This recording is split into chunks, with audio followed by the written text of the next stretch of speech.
INFP가 감정 쓰레기통이 되기 쉬운 6가지 이유. 독창적이고 다정하고 자기 세계가 확고하다는 긍정적인 특징들에도 불구하고 INFP는 현실 세계에서 종종 어려움을 겪습니다. 외부자의 시선으로 보았을 때 INFP는 즐겁게 어울릴 만한 사람이기보다는 자신의 감정을 털어놓기에 적합한 사람으로 판단되기 쉽습니다.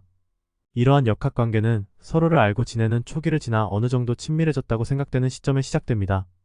그러므로 INFP는 타인이 자신과 친해지려는 이유가 우정 때문인지 감정적으로 이용하거나 착취하기 위한 것인지 분별하는 안목을 갖춰야 합니다. 좋은 친구를 선택해 사귀는 것은 INFP를 비롯한 모든 사람의 권리라는 사실을 잊어서는 안 됩니다. 지금부터 INFP가 감정 쓰레기통이 되기 쉬운 6가지 이유에 대해 말씀드리겠습니다. 1. 타인에 대한 호의. INFP는 본래 이상적인 세계를 꿈꾸는 성향을 지닌 사람들입니다. 이들은 자신이 상상하는 세상이나 이상적인 인간관계에서 진실성과 깊이를 중시하며 때로는 자신이 꿈꾸는 대로 다른 사람들을 믿고 긍정적인 기대를 품기도 합니다. INFP가 처음 만나는 사람에게 경계심 없이 좋은 마음을 갖는 것은 그들의 순수한 성격에서 비롯됩니다. 그들은 사람을 평가하기보다는 상대방이 가지고 있을 수 있는 선한 면을 먼저 보고 그 사람과의 관계에서 아름다운 변화를 이루기를 바라는 마음이 큽니다. 그러나 현실은 이상적인 세계와는 다르기 때문에 이러한 태도가 항상 긍정적인 결과를 가져오는 것은 아닙니다.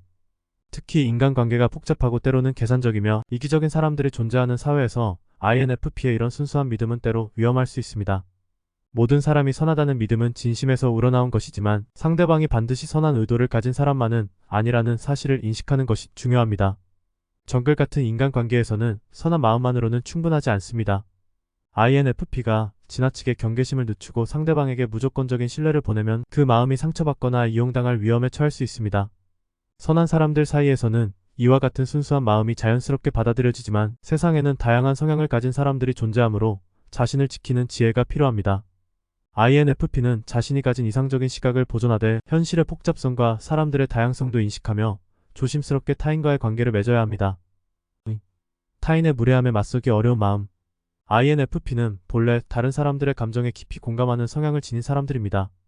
이들은 타인의 아픔이나 불편함을 자신의 일처럼 느끼고 가능한 한 갈등을 피하려고 합니다. 이런 특성은 그들의 내면에 강한 도덕적 기준과 이상적인 가치관을 가지고 있기 때문인데 이들은 세상과 사람들에 대한 순수한 기대와 믿음을 가지고 있기 때문에 무례함이나 부정적인 행동에 대해 직면하기 어려워합니다. INFP는 무례한 행동에 대해 내면적으로 불편함을 느끼지만 그 감정을 표현하기보다는 상대방의 마음을 헤아리고 이해하려고 하는 경향이 강합니다. 그들은 타인을 상처 주지 않으려는 마음이 우선되어 갈등을 피하고 싶어 합니다. 다른 사람이 왜 그런 행동을 했을까? 라는 질문을 자주 던지며 타인의 무례함 뒤에 숨겨진 이유나 사정을 이해하려고 하죠. 그러나 그 과정에서 자신의 불쾌감을 적절히 표현하지 못하고 감정이 누적되기 쉽습니다. 또한 INFP는 그들의 핵심 가치인 조화와 평화를 매우 중요하게 여깁니다. 이러한 가치관 때문에 갈등을 일으키는 상황 자체가 부담스럽고 무례한 사람과 대립하기보다는 문제를 조용히 해결하려는 경향이 강합니다. 그러나 이로 인해 자칫 자신의 권리나 감정을 제대로 지키지 못하고 상대방에게 자신을 희생하는 경우도 많습니다. 그럼에도 불구하고 INFP가 남의 무례함에 맞서지 않는 것은 결코 무관심이나 나약함에서 비롯된 것이 아닙니다. 오히려 그들은 갈등을 최소화하고 세상과 사람들에 대해 긍정적인 면을 보고자 하는 깊은 욕구에서 비롯된 것입니다. 하지만 이들은 때로 자기 자신의 감정을 우선시하지 않고 타인을 지나치게 배려하는 경향이 있으므로 자신을 보호하고 필요한 순간에 목소리를 내는 것도 중요한 성장 과제라고 할 수 있습니다. 3. 경계를 침범당하는 순간에 대한 무감각. INFP는 종종 타인의 요구나 기대를 너무 우선시하면서 자신의 감정이나 필요를 뒤로 미루는 경우가 많습니다. 이러한 특성은 관계에서 상대방의 경계를 존중하려는 마음에서 비롯되지만 동시에 자신의 경계를 무시하거나 침범당하는 상황에 무감각해지기 쉽습니다. 그 결과 INFP는 자신이 불편함을 느끼거나 심리적, 감정적으로 과도하게 소모되더라도 이를 인정하지 않거나 효과적으로 대응하지 못하는 경우가 많습니다. 그러나 건강한 경계를 설정하는 것은 INFP에게 필수적입니다. 경계를 설정하는 것은 단순히 나만의 공간을 지키는 것이 아니라 자신을 존중하고 자신의 감정과 에너지를 보호하는 중요한 방법입니다. INFP가 타인과의 관계에서 과도한 이타주의나 배려를 지나치게 실천하면 결국 자신이 소모되고 내면의 평화를 잃게 될 수 있습니다. 이는 그들의 창의성과 자아 성장에까지 영향을 미칠 수 있기 때문에 자신의 경계를 명확히 하고 이를 존중하는 것이 중요합니다. 남의 경계를 침범하는 징후는 종종 미묘하고 점진적으로 나타나지만 그 패턴은 명확하게 감지할 수 있습니다. 특히 INFP와 같은 사람들은 타인에 대한 공감이 강해 이런 경계 침범을 지나치게 둔감하게 받아들이기도 합니다. 그러나 일단 그 징후를 인식하고 그에 맞서 자신을 보호하는 것이 중요합니다. 혹시 상대방이 사생활에 지나치게 궁금해하거나 그에 대해 말할 것을 강요하지는 않나요? 다른 사람이 지나치게 사적인 질문을 던지는 경우는 경계를 침범하는 대표적인 예입니다. 예를 들어, 최근에 왜 그렇게 우울해 보였어? 무슨 일이 있었어? 혹은 너희 가족 관계는 어떻게 돼? 와 같은 질문이 지나치게 개인적인 범위를 넘어서면 불편함을 느끼는 게 당연합니다. 때로는 상대방이 자신을 너무 많이 드러내며 본인의 사생활이나 문제를 반복적으로 공유할 때도 경계를 침범하는 상황이 발생할 수 있습니다. 예를 들어, 내가 지난주에 이렇게 힘들었어. 또는 어제 또 이런 일이 있었어 라는 식으로 지속적으로 개인적인 불평이나 사적 이야기를 늘어놓는 경우 INFP는 그 사람이 자신의 감정적 부담을 너무 강요하고 있다고 느낄 수 있습니다. INFP는 타인을 배려하려는 마음이 크기 때문에 이를 쉽게 받아들이고 그 상황에서 벗어나기 어려워합니다. 경계 침범은 언어나 행동에서만 나타나는 것이 아닙니다. 예를 들어 물리적으로 가까이 다가오는 것, 지나치게 자주 연락하는 것, 불편함을 느끼게 할 정도로 지속적으로 연락을 시도하는 경우도 경계 침범에 해당합니다. INFP는 이러한 신체적 혹은 심리적 압박을 쉽게 느끼지 못할 수 있지만 이런 행동들이 반복되면 점차 자신의 공간과 에너지가 침해당하고 있다는 것을 인식할 필요가 있습니다. 감정적 조정이나 죄책감 주기 등의 행동도 경계 침범의 대표적인 예입니다. 상대방이 끊임없이 죄책감을 유발하여 INFP가 자신의 마음이나 행동을 계속해서 조정하게 만들면 INFP는 자연스럽게 자기 자신의 감정을 무시하게 됩니다. 이런 상황에서 INFP는 상대방을 배려하는 마음에 갇혀 자신의 경계를 설정하지 못하게 되는 것입니다. 4. 지나치게 연민하는 마음. 타인을 염려하고 걱정하는 연민은 선한 의도에서 나오는 감정입니다.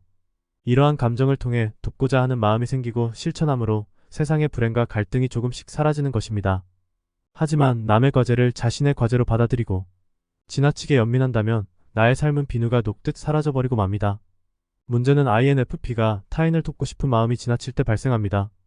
그들이 연민을 느끼면 상대방의 문제나 아픔을 자신의 책임으로 여기고 이를 해결하려는 압박감을 느끼기 시작할 수 있습니다. 그 결과 자신도 모르게 남의 감정과 문제를 자신이 해결해야 할 과제처럼 받아들이게 되는 경우가 많습니다. 그런데 이때 감정적으로 착취를 원하는 사람들은 바로 INFP의 이런 특성을 표적으로 삼을 수 있습니다. 감정적 착취를 원하는 사람은 자신이 처한 어려움을 지나치게 강조하거나 끊임없이 도와줘야 한다는 메시지를 전달합니다. 그들은 INFP의 연민과 배려심을 이용해 감정적으로 의존하려 들며 INFP가 자신의 문제를 해결해주기를 기대하고 때로는 이를 강요하기도 합니다. 이런 사람들은 INFP가 자신의 문제에 과도하게 개입하도록 유도하는 방법을 잘 알고 있습니다. 이처럼 INFP가 자신의 연민을 지나치게 타인에게 쏟아내면 그들은 감정적 착취를 당할 위험에 처하게 됩니다.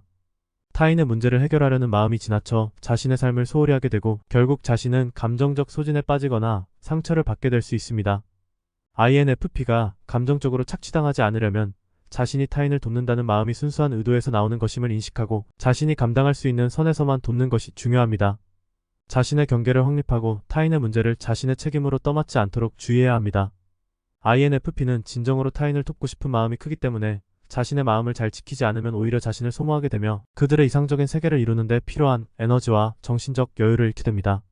그러므로 INFP는 자신의 감정과 에너지를 지키는 것도 타인에게 진정으로 도움이 될 수 있는 길임을 깨닫고 자기 자신을 존중하는 방법을 배워야 합니다. 5. 지나친 감정이입.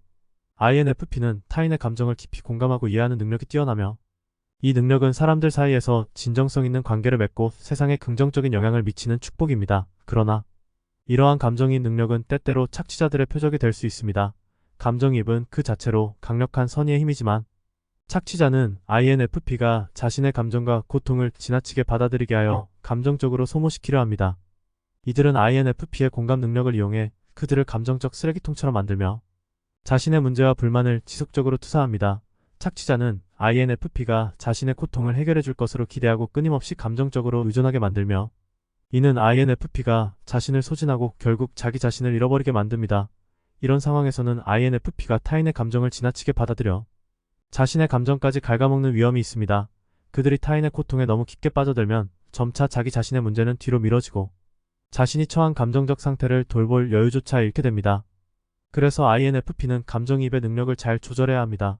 그들의 공감 능력이 다른 사람에게 도움을 주기 위해서 사용되지만 타인의 감정을 자신의 문제처럼 받아들여서는 안 됩니다. INFP는 세상에 대한 깊은 이해와 사랑을 바탕으로 돕고자 하는 마음이 크지만 자기 자신의 경계를 존중하고 감정적으로 소모되지 않도록 해야 합니다. 다른 사람의 고통을 느끼고 이해하는 것은 중요하지만 그것을 자신의 책임으로 떠맡고 감정적으로 끌려가서는 안 됩니다. 감정이입은 선한 의도로 쓰여야 하며 자신의 정신적 건강과 에너지를 보호하는 선에서만 이루어져야 합니다. INFP는 자기 자신을 지키며 자신에게도 감정적으로 건강한 경계를 설정하는 법을 배워야만 진정으로 타인에게 긍정적인 영향을 미칠 수 있습니다. 6. 대인관계 역학에서 낮은 위치를 마다하는 경향성. 인간은 두 사람만 모여도 정치적 역학관계를 형성합니다. 물론 친밀한 감정에 의해 동등하고 평등하며 이상적인 관계를 형성할 때도 있지만 대부분의 관계에서는 우열의 역학이 지배합니다. INFP는 대인관계에서 심리적 우위나 권력관계에 관심을 두지 않는 경향이 강합니다. 그들은 주로 평등하고 조화로운 관계를 추구하며 타인에게 신뢰를 주고 자신의 감정을 나누는 것을 중요하게 여깁니다. INFP는 자주 나보다 다른 사람의 감정이 더 중요하다는 생각을 갖고 있으며 그런 마음에서 관계에서 자신이 우위에 있는 것보다는 타인의 감정을 먼저 배려하려고 합니다. 이러한 태도는 종종 그들이 굳이 사회적 위치나 권력을 의식하지 않게 만들고 심지어 자신이 상대방보다 낮은 위치에 있는 것도 개의치 않게 만듭니다. 그러나 대인 관계에서 심리적 우위나 권력의 역학관계를 무시하는 것이 항상 긍정적인 결과를 낳는 것은 아닙니다. 현실적으로 인간관계는 복잡하며 두 사람만 있더라도 어느 정도의 권력과 역할 분담이 자연스럽게 형성됩니다. INFP가 타인의 감정을 지나치게 우선시하고 자신을 뒤로 미룬 채 상대방의 필요와 감정을 무조건적으로 받아들일 때 그들은 종종 감정 쓰레기통처럼 취급당할 위험에 처하게 됩니다. 상대방이 의도적으로 혹은 무의식적으로 자신의 감정적 부담을 INFP에게 넘기며 INFP는 그 부담을 끊임없이 감당하려 합니다. 이런 경향은 사회적 관계에서 큰 불리함을 초래할 수 있습니다. INFP는 자신을 지나치게 희생하며 상대방의 문제를 해결하려고 하다 보니 점차 감정적으로 소진될 수밖에 없습니다. 타인의 감정에 지나치게 의존하거나 타인의 아픔을 자신의 책임처럼 떠맡다 보면 자신을 잃어버리고 중요한 자기 자신의 감정을 간과하게 됩니다. 이는 결국 INFP가 스스로를 보호할 수 없게 만들고 감정적으로 지쳐 사회적, 심리적으로 위축될 위험을 내포합니다. 따라서 INFP는 자신의 감정을 존중하고 상대방과의 관계에서 적절한 경계를 설정하는 법을 배워야 합니다. 사람들의 감정과 아픔을 이해하고 돕는 것은 중요한 일이지만 그것이 자기 자신을 희생하거나 무너뜨리는 방식으로 이어져서는 안 됩니다. 타인의 감정을 받아들이는 능력은 매우 가치 있지만 자신의 감정도 그만큼 중요한 것이며 이를 균형 있게 다루지 않으면 감정적 착취를 당하게 될 수 있습니다. INFP는 자신이 타인의 감정 쓰레기통이 아니라 서로 상호 존중하고 배려하는 건강한 관계를 유지하기 위해 자신의 위치와 경계를 인식하고 자존감을 지켜야 합니다. 이상으로 INFP가 감정 쓰레기통이 되기 쉬운 6가지 이유에 대해 알아보았습니다. 구독과 좋아요, 알림 설정은 세상에서 가장 가치 있는 성격인 INFP를 이해하고 관심을 갖도록 만들어 드릴 것입니다. 감사합니다.